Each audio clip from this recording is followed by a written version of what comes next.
The morning sun cast long shadows across Maple Grove's pristine suburban streets as I pulled into my driveway after a grueling night shift at the hospital. My muscles ached, my scrubs were wrinkled, and all I wanted was to collapse into bed.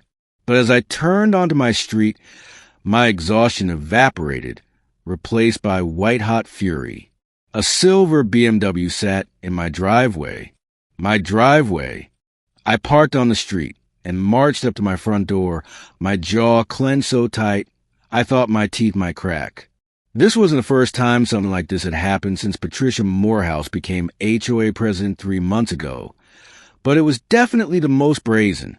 Patricia lived 2 houses down in what she called the crown jewel of the neighborhood, a gaudy McMansion with columns that belonged in ancient Greece, not suburban Ohio. She'd made it her personal mission to elevate the community's standards the moment she took office, which apparently meant making everyone's life miserable with her endless rules and surprise inspections. I knocked on my own door, and my wife, Sarah, answered, her face already apologetic. "Let me guess," I said. "Patricia?" Sarah nodded, pulling me inside. She showed up an hour ago with a crew, said the HOA approved a community beautification project, and needed to use our driveway as a staging area. I told her to move her car, but she said it was HOA business and that we were obligated to cooperate. That's insane. She can't just commandeer private property. Try telling her that. She's got 2 police officers out there. Said she called them for security during the project. I looked out the window. Sure enough, 2 officers stood near a dump truck that was now blocking half the street, looking bored and checking their phones. A pile of gravel sat on my lawn, and workers were spreading it along the sidewalk. Taking a deep breath, I walked outside. Patricia stood near her BMW, clipboard in hand, wearing a hot pink suit that probably cost more than my monthly mortgage payment. Her white hair was styled in perfect curls, and her lips were pursed in that perpetual expression of disapproval she always wore.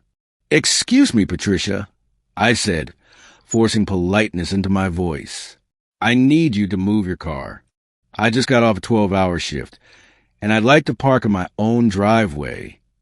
She didn't even look up from her clipboard. "I'm afraid that's not possible right now, David. We're in the middle of critical HOA operations. You'll have to park on the street until we're finished." "Critical operations? You're dumping gravel on a sidewalk. We're improving pedestrian walkways, which benefits everyone in this community, including you."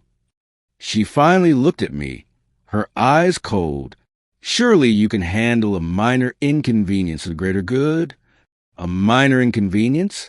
You've taken over my property without permission." Patricia sighed dramatically. "Everything we're doing is within HOA regulations. Section 7, paragraph 3 of the bylaws states that the HOA may utilize common areas and, when necessary, adjacent private property for approved community improvements. This project was voted on and approved at last month's board meeting. I never got notice of any meeting. Notices were sent via email. Not my fault if you don't check yours." She smiled, but it didn't reach her eyes. "Now, if you'll excuse me, I have work to supervise." I stood there, rage boiling in my chest, but I wasn't going to give her the satisfaction of seeing me lose control. Instead, I pulled out my phone and took pictures of her car in my driveway, the gravel on my lawn, the dump truck blocking the street. Then I went inside to read every single word of those HOA bylaws she loved to quote. 3 hours later, I'd found what I needed. Sarah brought me coffee as I sat at the kitchen table, surrounded by printed documents. "Find something?" she asked. "Oh, I found something." I grinned. Patricia made a mistake. A big one. The bylaw Patricia cited did allow temporary use of property for community projects, but it required 48-hour written notice to affected homeowners and explicit documentation of the project's scope and duration. I'd received neither. Even better, I found that any HOA board member who abused their authority for personal benefit could be removed by a simple majority vote of homeowners. But I wasn't going to just get her removed. I was going to make sure she never forgot this. I spent the next 2 weeks quietly gathering evidence and talking to neighbors. Turned out, I wasn't the only one Patricia had harassed. Mr. Chin received a fine because his roses were the wrong shade of red. The Hendersons were cited for having their garbage cans visible from the street for 30 seconds while they rolled them to the curb. Young Mrs. Patterson was threatened with legal action because her toddler's chalk drawings on the sidewalk were graffiti. Everyone had a Patricia story. Everyone was fed up, but no one had fought back because she wielded the HOA rules like a weapon and had the lawyers to back it up.